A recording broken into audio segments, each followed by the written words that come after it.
win this time over Humboldt State. Where do you feel your team's at this point of the year? 4 games left. Heading back out on the road this week. Yeah, you like their development, and this is a go 1-0 each week. It's a get better each week. It's keep growing.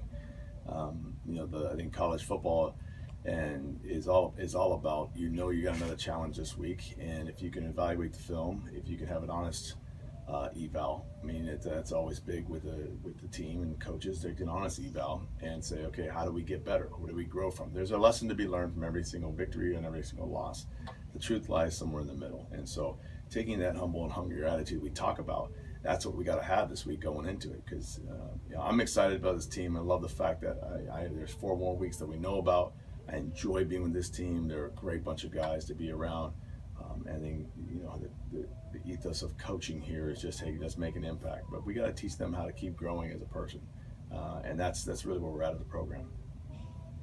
Coach, talk a little about your receiving core. A lot's been talked about your 2 quarterbacks, and especially how Andrew stepped up, how much the line has stepped up, how great the defense is. Yeah. But I was really impressed with not only did they get open, they made great catches, and once they got the ball, they made some great plays. Yeah, this is probably the deepest receiving core we've had in my time being here. I think that's the focus of recruiting in the last few years, be able to answer with signing guys we felt we needed.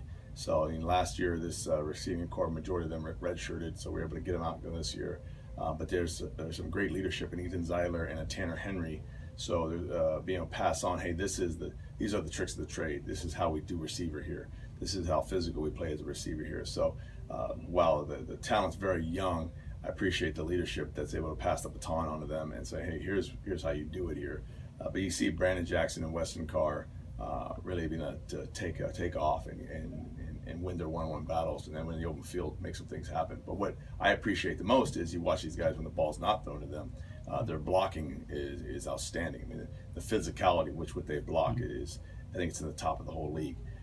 And that's when we pride ourselves on our receiving core being able to be blocked to block and pride ourselves on being a physical team. And I think that's the way you play the football game. In all that too, you've got a guy like Darrell Adams who's still coming up and growing. You got a Gage Allen guy who's adding himself in there. So the receiving core is deep. But what I like the most about them is that they're hungry to keep getting better, and they know they got a long ways to go still. But they're booking by leadership and enthusiasm, the coaching staff for these guys. They're going to get after it, and they're going to keep getting better. And it seems to have a group like that. Yeah. It just makes the whole offense better because if you just were a strong running team, they could key on your backs, and it just makes the whole team better. It looks like. Yeah, when you go back to the Terrell Watson days, where he was the showcase, and you looked at that. We had some good receivers, but what we did to realize that people would come in all in on the run game, and that put us in some pickles. And the big learning curve is you had to run a spread offense to be, and our unique spin on it is we're more of a power spread offense. Is that you do have to win in one-on-one battles outside, because if the safeties can load the box and they can handle the outside receivers one-on-ones, then it becomes a hard offense to run. You may want to be more of a pro-style offense then, if that's what you're committed to it. But for us, we realized in the recruiting part of it, we need to be able to sign guys who can win the one-on-one battles outside, because that's going to open up the run game. It's going to give you the advantage that you really want from the spread, and so that's where I think this year you're seeing a lot of years of work and we're coming recruiting come to fruition, and I really appreciate the plans and the purpose that the staff has done with the recruiting efforts to identify these guys and to find the ones that fit not only our system, they fit our school, and they also fit the goals that we're trying to achieve.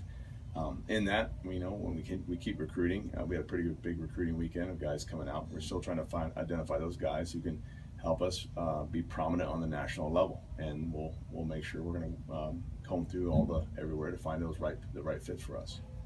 And finally, talk about Simon Fraser, a team you handled before, but like you said before, you've got to come to play in this league. You have to come to play in this league, and whatever happened before, we've been on the flip side of it, where we have come on the short end of the stick, and then we play them again, and we play better. And so, it's college football. It's Simon Fraser is always competitive. They're a tough physical bunch. They've got some of the best linebackers in the whole league. Their run defense is outstanding.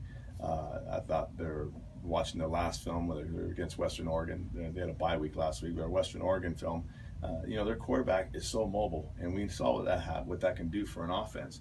And I go back to their coaching staff. They had a bye week. They're a pro coaching staff, and pro coaches will reinvent themselves. You give them time in the bye week, they'll reinvent themselves. They'll come out with things this week that we haven't seen before because that's just what they do. They're smart players, so I think they can handle that. But they're offensively, they will look and create, and I think a lot of that comes out of the creativity comes out of the Canadian Football League, where their coaches came from, and so we know this week we're gonna get after it, and we're gonna be prepared for a 4-quarter battle, and that's how we do business, and that's what we're excited for. And so you give us a chance to play football this week, we're gonna be fired up and prepared for it. So we don't want to miss this moment. Coach, on defense especially, it seems like you're getting a lot more physical. I don't know if that's necessarily the right word, but do you like the way that you're flying around the ball? Like, you're attacking the ball like more than I've seen since I've been here. Like, can you just comment and talk about how this defense has been playing in the maturation process since preseason? Well, I apologize that this is the first time you've seen it since you've been here, because it's the only way to play defense. And we're going to continue to attack this thing and play like your hair's on fire. We pride ourselves in this program of being a great defensive program, a great defensive team, and we've got guys right now who are playing with passion. They're playing fast. Their best football still ahead of them, though, and that's where they know that. And when we talk in the coaches' meetings, hey, there's always a way to get better, and this is a young group that I think they've got big aspirations, but in order to have big aspirations, you got to have a big work ethic. And so their work ethic is matching it up. Every single week when we go there in the film room on Mondays, Tuesdays, and Wednesdays, they're putting their work in. And what I like about this defense is between the snaps during practice, they can laugh and have a good time with each other. But once the snap starts, they're focused and they're communicating. They're asking the right questions. They're not leaving any practice unprepared. So we're going to make sure they attack. They make the most of what's going on in practice. But throughout it all, they're having fun, and that's the kind of team you want to have. I mean, this is about people, and I don't care where you're at. If you can't make it and create an environment where people seem to thrive together, enjoy being with each other, it just becomes a grind. And football shouldn't be a grind. Football is fun. It's college football. This should be a fun thing to do. So while it's intense and while it is, it's serious business, we're not going to miss the moment. We're going to have a good time. And I think our defense, offense, special teams, our guys are understand the work it takes, but they're going to have a good time with each other. And then the coaches are helping to create that environment. And that's what's unique and special about this place.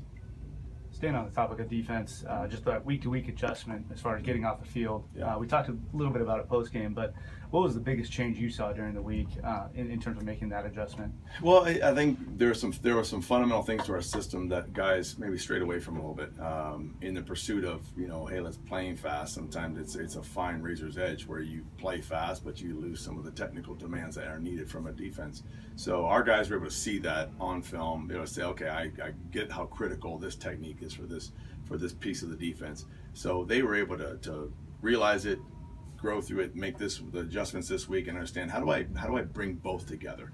And that's the secret sauce, is that you have to be able to play defense with that passion, but then there's such a technical demand or expertise that they're showing, and they're going to that quality control that they want. They're doing that right now.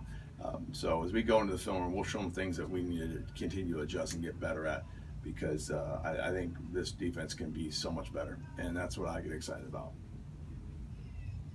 Coach, what are some of the unique challenges that traveling out of country brings? Well, it's not a challenge, an opportunity. What's great about our program is we get to play against the one NCAA Division II school in Canada at Simon Fraser. So our players will travel. They'll travel and they'll stay in the pretty cool hotels and stuff. But this is going across country. You're getting to see a whole other country, and the whole process of a passport, the whole process of going through customs. I think where a lot of people can say, hey man, that's a huge challenge, what's going to happen? It all depends on how you approach it. It's an amazing opportunity, and our guys are going to have an experience that very few college football players will ever have. Vancouver's a beautiful city, and we get a chance to go be there and go play college football, and so it's going to be cool. Thanks, Coach. All right, thanks a lot, appreciate it.